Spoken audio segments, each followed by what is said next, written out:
শুভ সকাল।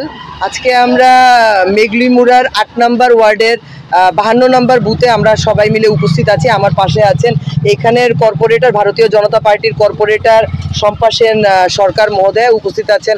আমার মধ্যে আরও অন্যান্য নেতৃবৃন্দ এবং বুথের সমস্ত কার্যকর্তারা, মণ্ডলের কার্যকর্তারা। তো এইখানে যে সারাটা আমরা পাচ্ছি, দেখুন নরেন্দ্র মোদীজি হচ্ছে গিয়ে নিজেই একটা সিম্বল, নিজেই একটা ফেস, যার দরুনে কোনো মানে ভারতবর্ষের পুরোই কিন্তু ওনার নামে, কেননা উনি যে কাজকর্মগুলো করেছে মানুষদের বিশালভাবে আমরা ভীষণভাবে সাড়া পাচ্ছি, কেননা ওনার কাজের প্রশংসা, ওনার কাজের আশীর্বাদই উনি এখন গ্রহণ করতে যাচ্ছেন আগামী লোকসভা নির্বাচনে।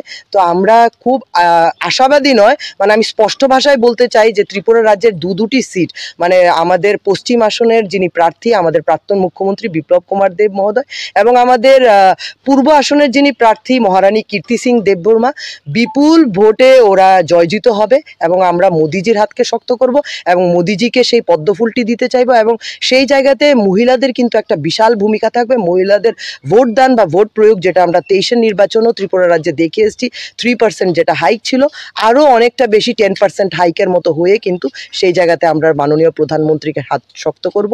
এবং 6 আগরতলার মধ্যে ব্যাপক সাড়া পাওয়া যাচ্ছে এবং নিশ্চয়ই নরেন্দ্র মোদিজির পক্ষে থাকবে, পদ্মফুল চিহ্নের পক্ষে থাকবে, ভারতীয় জনতার পক্ষে থাকবে প্রত্যেকটা ভোটারের ভোট।